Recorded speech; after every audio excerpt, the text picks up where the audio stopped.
We've got more guests, and we've got some new exciting things coming out that we've planned for you guys. Hey guys, welcome to eveRIAthing, and I hope everyone is having a wonderful winter season, and I hope you're all doing great, and it's nice to see all of you again.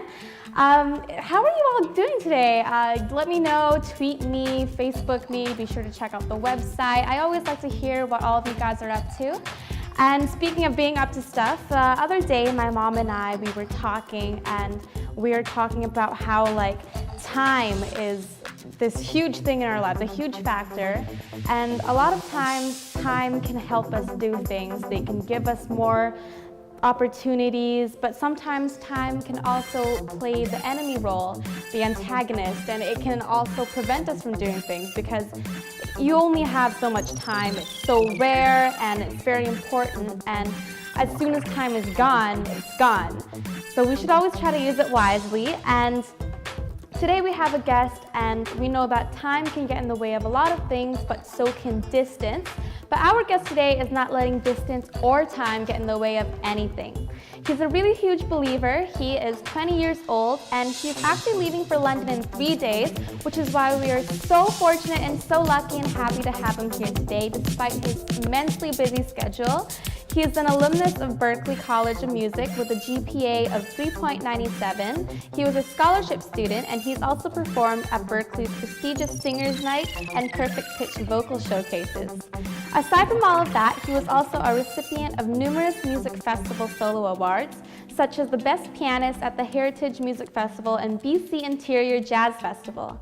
He's also completed his Level 10 piano examination with the Royal Conservatory of Music, and he's just from here in Vancouver, but of course he's also been all around the world and performed in many other cities and countries. He is hardworking, passionate, dedicated, and disciplined, and has experienced the genres such as pop, jazz, and classical. Today we have an amazing pianist, singer, composer, and performer, so please put your hands together for Austin Nash Park.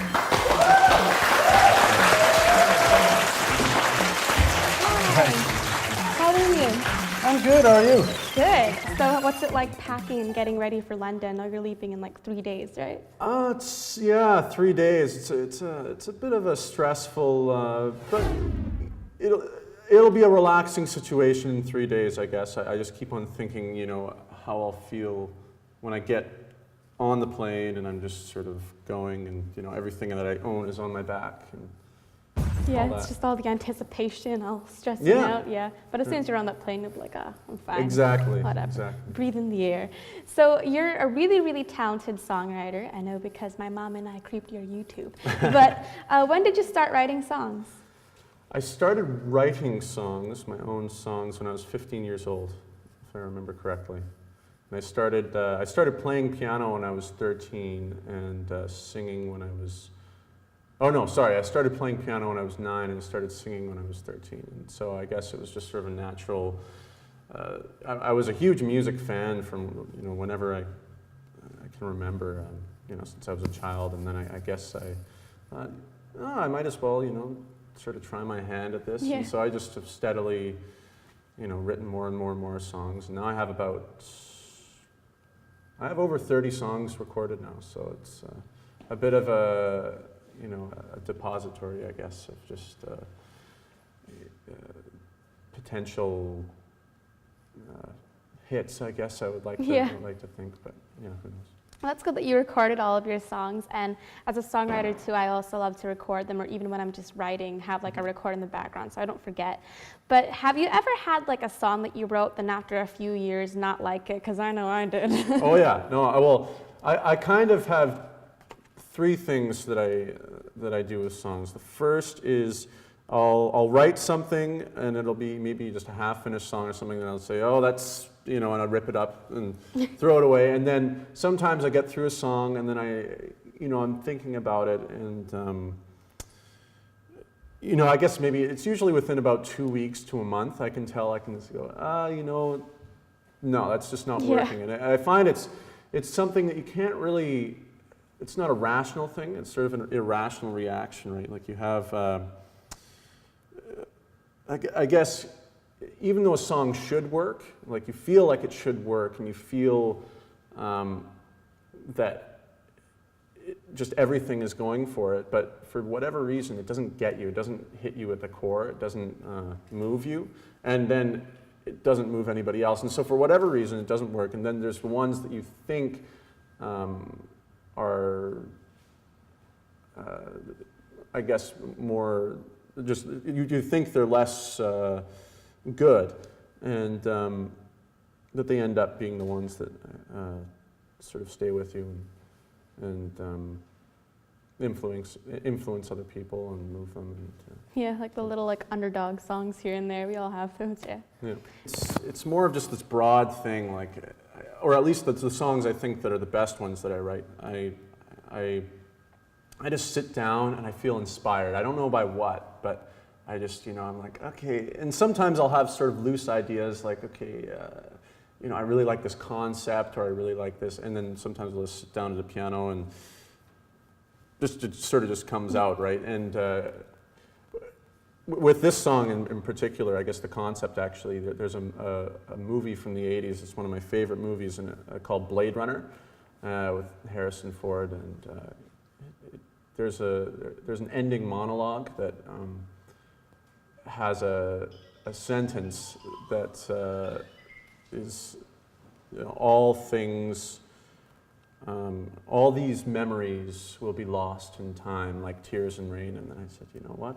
and it's a beautiful scene, and I guess that metaphor stuck with me.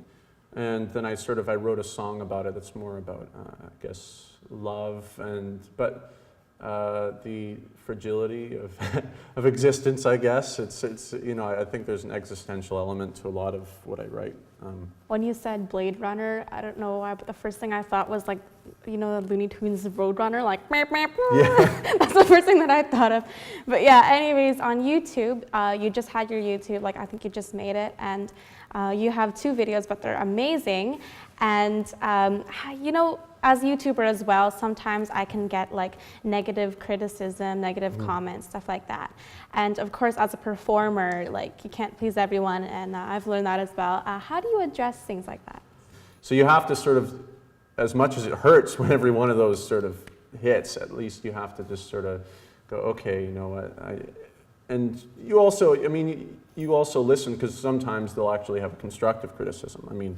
And you have to be willing to accept that criticism. As much as, you're your own artist, and as much as you can improve yourself over time, you're always still a core person. And so you always have to work within your limits, I guess, your confines.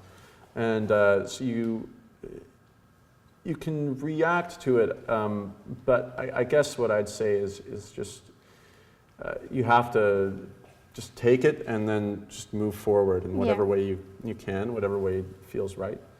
So. Yeah, and try to always, I guess, look at the bright side, right? Yeah. Always half full. Not well, half you have to be an optimist, especially in the music industry. And it's difficult too, because music by nature, and art in general by nature, is very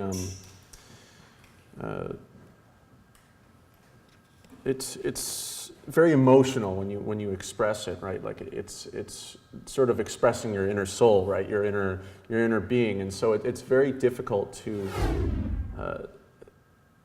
siphon yourself off from everything when you're always totally connected to everything, right? So it's you do have to be constantly optimistic and constantly just looking on the bright side of life, or else it's very easy to get absorbed by the negativity and go. And a lot of people do after they make it, right? It's often said, like once you make it, that's when it actually, becomes hard work, right? Because every stage in your life has its, its difficulties, right? And even after you actually make it, it can be very tough, and that's why you see a lot of celebrity people, especially when the fame gets you. You should. I would say you should never get into music for the fame. Fame is more of a necessary byproduct of influencing people, of making music, of positively influencing the world around you. And definitely to anyone that wants to go into the industry, like everyone has to always prepare themselves because, like you said, anything can happen. Something can like, like metaphorically, it's gonna like hit you like a bus, and you never know. It's good because I always get hit by a bus. Well, metaphorically hit by a bus. Otherwise, I would have bruises all over my face. Anyways, you're a very talented songwriter, but have you ever considered being like a writer in general, like writing books and stuff? I have actually. I mean, I've never really explored that outside of high school when I used to write essays, and in college actually I did a couple creative writing courses, but I that's something I guess I would want to focus at a later age, because you have to focus on one thing at a time, especially when in the music industry, it's to make it such an unlikely event, and you have to make it as likely as possible. You have to make it happen, right? So it has to be the focus, and as such, I would like to think that if I make it, then after that, after I've done 3 or 4 albums, and things are going well, then I could say, what, I feel like writing a novel, or feel like acting in a film or directing or just exploring whatever life has to offer, I guess. Yeah. Like aside from playing music, like my second favorite hobby is definitely writing. Like anyone can always just catch me like on my laptop just writing something, or if I'm in a crowd of like a bunch of people, I can't hear my guitar, I'll just like start writing stories and stuff. So that's always fun, and it definitely comes in handy when you're a songwriter or a writer and you do the other one, because you already have some experience and something to work with. Well, some of the best, I think, lyrically, when you write a short story or something, you're just in the zone, and so lyrics just come so much easier. Because especially if you're editing, and it's the same for reading too, because in order to be a writer you need to also read and to take in the information of the world around you. Have you ever written a song in in a different language? Have you ever written a song? I've never written a song actually no, I wrote one song, I think I must have been 16 or 17 I just wrote this cute little song, and it was in French. But my French was not very good back then, so my French it's much better now. I mean, I would say it's more conversational French. Like I wouldn't. Right now, I'm reading a novel that is originally in French, but it's extremely detailed and it's extremely, complex. So I can't really. I mean, I could, I guess, trudge through it, but it takes a long time. Yeah. And but I sing lots in French. At the lounge gigs that I play around the city to make a living, I cover a few French songs. And when you speak French, or you learn about it, or you speak Italian or German or Mandarin or whatever, you get, with every single language, you get another way of looking at things. And so I try. That's one of the reasons that I like to play those songs, because people, they go, and they think of it differently. Adds another dimension to the music. Yeah, and of course, like sometimes, like with different languages, there's like different moods that. I remember a few years ago for a French project at school, I was working on writing a French song, but I never actually pursued it. But for all I know, I was like writing about eggs and bacon when I should have been writing about like French history. So speaking of doing French covers and all of that, your videos are mostly originals, but do you ever cover songs? Well, I cover songs all the time how I make a living, which is playing lounges and restaurants. Being the piano guy, right? Playing Piano Man, Billy Joel, all the the classics and stuff, and because that's usually what people like to hear when they're drinking, and when they're they're there to have a good time, right? And so they generally want to hear songs they know. Especially my music isn't the most upbeat and happy of music, so it's difficult to sort of rip into one of my originals when I could be ripping into Ray Charles and Mess Around and all that stuff. But there are a few songs that I'd like to cover on say an album one day, or you have to be able to put your own touch on it, right? Because there's no point in doing it. I think I hear a lot of covers nowadays that are just, more on the radio, but there's nothing really differentiating them from the original, other than it's done by a different artist, maybe 20 years later or something. It should be really just redone, really, just take the song to its essentials and just pretend like it's your own song sort of thing. And I'd like to do that with a few songs, you know. But when I was a kid, I have I amassed about over 800 CDs. Wow. So I was an avid, music listener. So all these different bands, a lot of them, I guess, have influenced me, and I look up. But Peter Gabriel's definitely one that sticks out.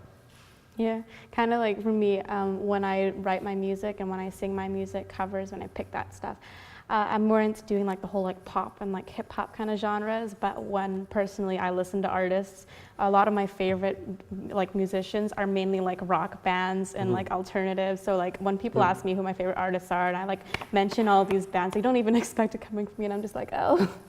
Yeah. But yeah.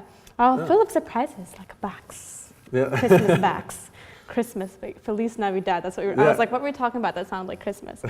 Anyways, do you have any tips for like setting and achieving goals? I try with my career to think of things, I guess, as rationally as possible, and to really just list off, as my father has said many times to me, it's about taking. You have a big goal, and it's impossible to take those giant leaps generally, but it's about just step by step by step by step by step, and basically, you kind of work backwards. You say, this is, what I want in my life, and then you say, okay, to do that, I need to do this. To do that, I need to do this, and you just go down the list until you get to where you are now.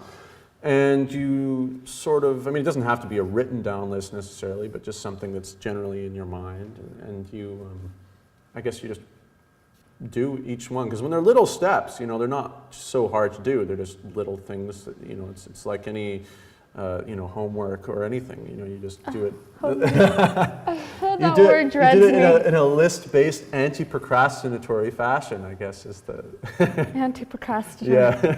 Oh, well, that's like me and my friends need some oh dear.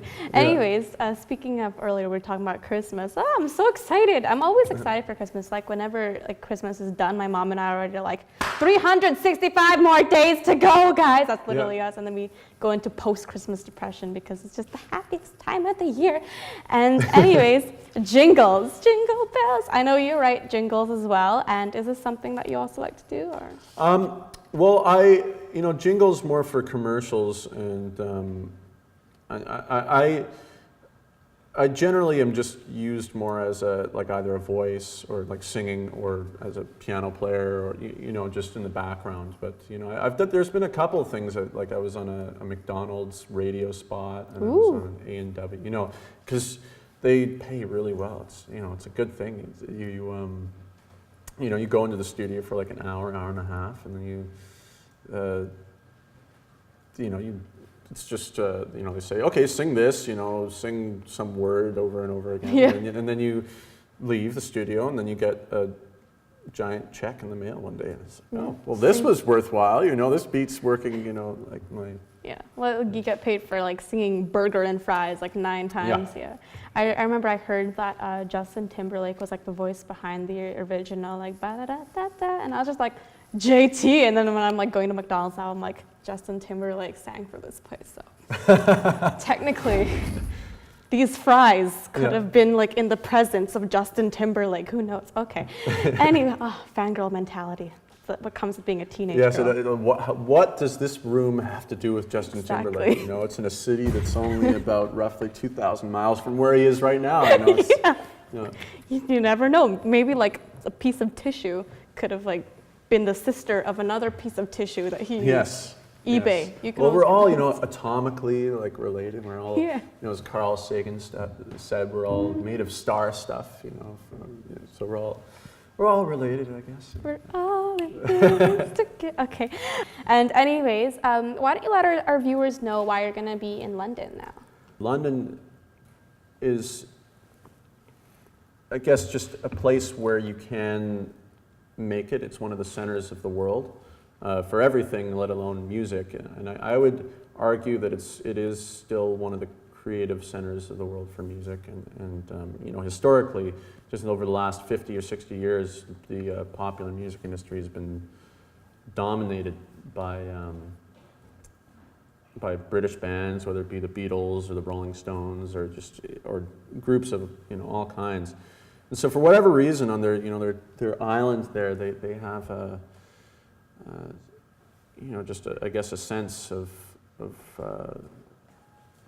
music that has been successful, and as a result, you know, I guess it makes sense for me to go to where I've always been attracted to, and again, as far as you know, I sort of had to pick which city I liked most between, you know, Los Angeles, New York, and London, and I've been to all three, and I would definitely say I think that London is just the place that, it's one of the first places, and maybe the first place in my life that I've just walked around and thought, you know, this is like a home almost. Like I really got it, I guess. So. Nice. Do you have any last messages for your fans and supporters, like where we can stalk you on YouTube and all of that stuff, and where we can find more about your music, and where we can, of course, download your music? It can be found on iTunes, on Amazon. Not in Canada, I believe. I think there's a licensing issue there. But it can also just be found directly through the website, www.austonnashpark.com. And there's all the links there to, you know, take you to where to buy it. But I guess I'm all for anybody and everybody to at least just give it a listen and see what you think, and help me with, it's all about just building a fan base, I guess, and you know, the more people that sort of join me on my journey, the quicker things will start to happen. So. Well, that is amazing, and I'm so excited for you and your career, and I wish you the very best. And of course, I'm very happy and thankful that you came in today, despite your like crazy hectic schedule. I know you said that your apartment is like a war zone right now because you're packing up and everything. Yeah, pretty much. So, you know, when you're going to be amazingly famous and one of those new legends going down in history, songwriting and all that, hopefully you won't forget eveRIAthing with the pink and cheetah print. Oh no, of course not. Of course not. Whenever you see the color pink, just imagine my creepy faces stalking your YouTube. Let's get a vision. Yes. Yeah. It'll just suddenly pop out of nowhere. And anyways, before you go, we have freebies on here as our little ritual. Oh, and so, thank you. But you gotta open it though. You gotta. Oh, okay. It's part of the deal. I have to open it yes. on live television. Ooh. Well, I guess I could always do it somewhat unartistically. There we go. All right. Yeah. See, because I'm punny. I see, yes, punny. Very yes, punny. My favorite word. And also when we were talking about like London, I was drinking tea and I was like, huh. But anyways, we have a little wall of fame here, and so we would like you to sign signature, all right. Pink glittery star, yeah. All right.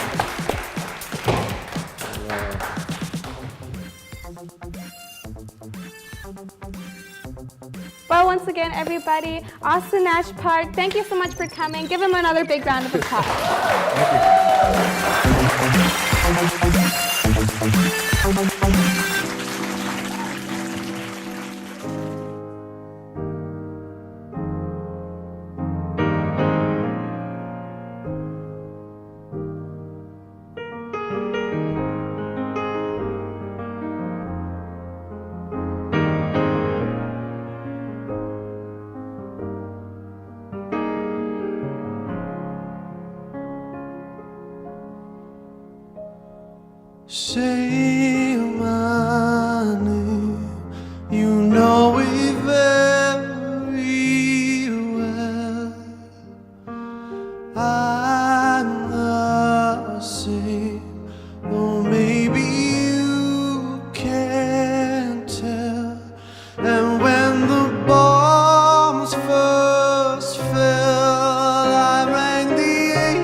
lucky, yeah.